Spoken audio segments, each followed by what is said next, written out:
One of the things I'm going to do when I actually go out of silver, and I'm hoping these things will still be available, and I'd have to get a hell of a lot of them.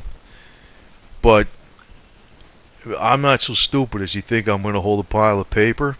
And I probably shouldn't spread this idea around because there's not going to be enough to go around for everybody. Well, I could be guessing the top of silver wrong.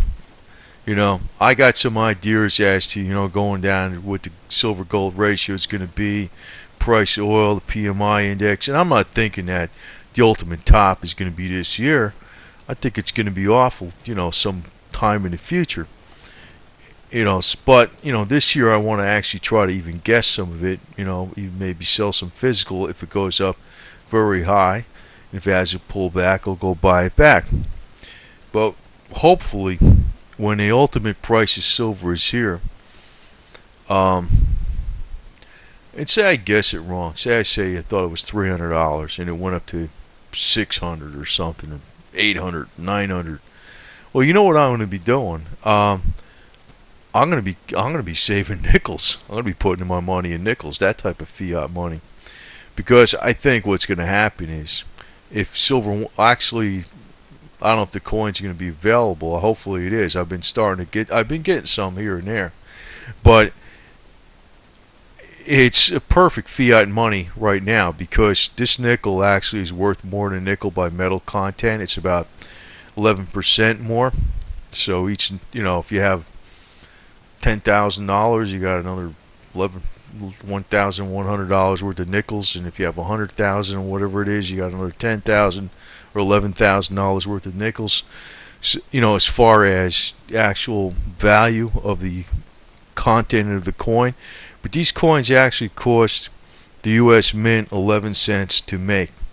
Now, if the word got out and a whole hell of a lot of people were getting these things, they would change this in a second flat, and they probably are going to get ready to change this pretty soon.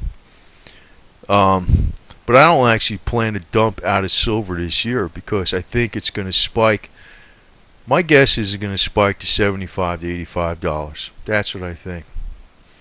Now, electronic funds like Sprott, I think I'm going to get the hell out of that junk around 60 if it goes up that high. But as far as physical, I'm not sure. I'm going to play it by ear. I might start selling a little bit in the 60s, 75, 80, or whatever. I don't plan to sell a whole hell of a lot of it, but I want to try to pick a top and buy it back, and keep the rest in fiat. But when I keep the rest in fiat, a lot of it's going to be these nickels. So that's one way I think but the problem is if the word gets out too much on that, and a lot of people do that, that's going to disappear. So maybe I shouldn't even say that, but I'm not that stupid about that. I think I'm going to take a pile of paper. No thanks, pal. I wouldn't do that. Not in a million years. And but that's my strategy. I also have another thing where I do believe a lot in palladium. Not as much as silver, but I think ultimately palladium is probably going to even get more higher percentage gains than silver. Sounds crazy because the metal would have to go up to like, if gold was 5,000, palladium would have to be like $7,000 or $8,000 an ounce for it to, beat some of the gains that silver might go to. But I always had a superstition about this metal in a couple ways. It's when you look at the periodic table, it's right next to silver, but it's a very, very useful industrial metal. It's not primarily used in catalysts in cars. 60% of it, but it's also used in your cell phone screens, dentistry, electronics, contacts on electrical things, because it has the same type of properties as gold as far as not tarnishing and being able to beat real thin, where you only need a small amount of it to put into electrical contacts. But it's got some other unique properties, and the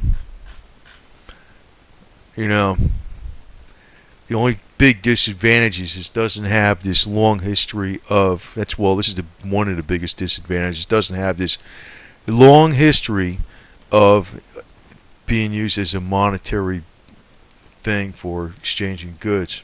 a monetary currency for exchanging goods. I think the first coin that was actually done was in Russia, and most of the supply comes from Russia. But that is another reason I think this metal is going to go up very high, because the Russians are going to push it up. They deliberately pushed this stuff down this year. There's a game. They dumped on the market. They had a record amount of palladium usage this year, so they dumped on the market, drove the prices down, and they'll have a tight supply situation. It'll go way the hell up, and they'll do the same thing all over again.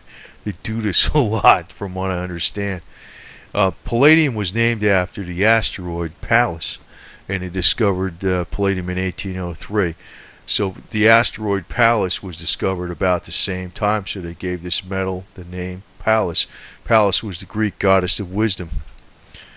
At room temperatures, palladium has the unusual property of absorbing up to 900 times its own volume of hydrogen.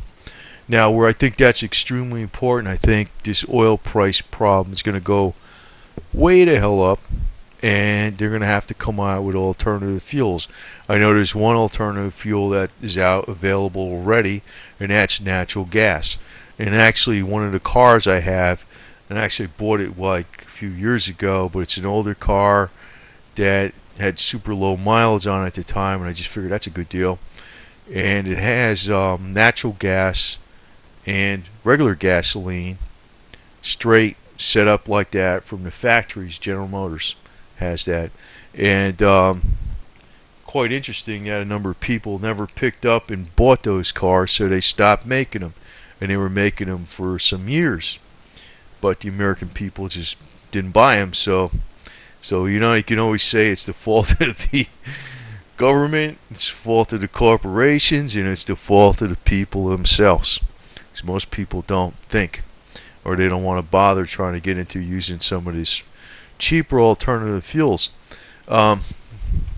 But what I think the fuel is after natural gas, because that might be the next immediate step out of oil, natural gas, is going to be hydrogen.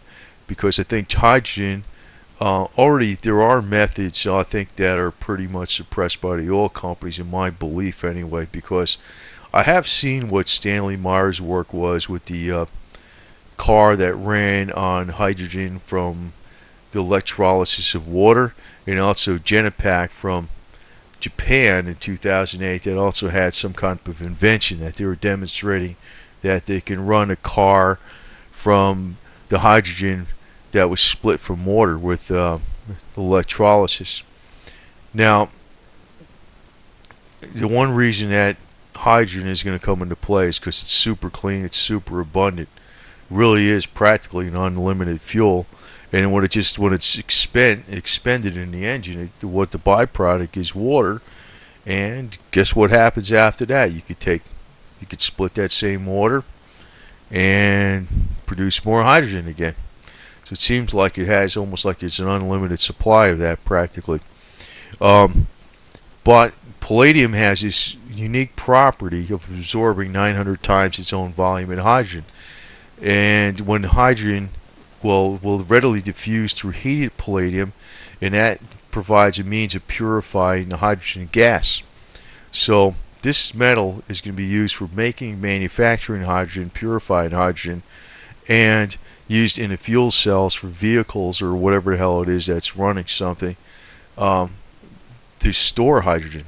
So I think it's going to come on extremely strong. So there's some metals I'm probably going to hold for a real long time that I plan to anyway. One of them is going to be palladium. I'll probably hold this metal past silver. That's what and I'm not getting rid of all my silver because I do have an extreme mistrust of things. But let me put it this way: I'm not so stupid as I think I'm going to take a bunch of pieces of paper. I mean, yeah, I keep pieces of paper on hand just in case I got to buy something. But that's not what my long-term strategy is. If I'm going to guess the price of silver and I say, I think it's only going to $300 an ounce, well, guess what I'm going to do? I'm going to get a whole hell of a lot of nickels. Now, that's why I think I won't be able to lose, because, it's going to have the face value. So say silver went to $300 an ounce and it crashed down to $100 an ounce, whatever, or $150 or whatever. well, I'd be sitting on a pile of nickels. I don't think these things are going to be available too much longer, though, to tell you the truth, because if silver goes to those rates, I think this nickel's going to be worth like 50 cents. So, I mean, I think a lot of metals are going to be going up. I mean, that's just for the fact that they are going to be printing more paper. But this is the type of fiat I'm looking to go into right here. This kind. I'm not that stupid, believe me.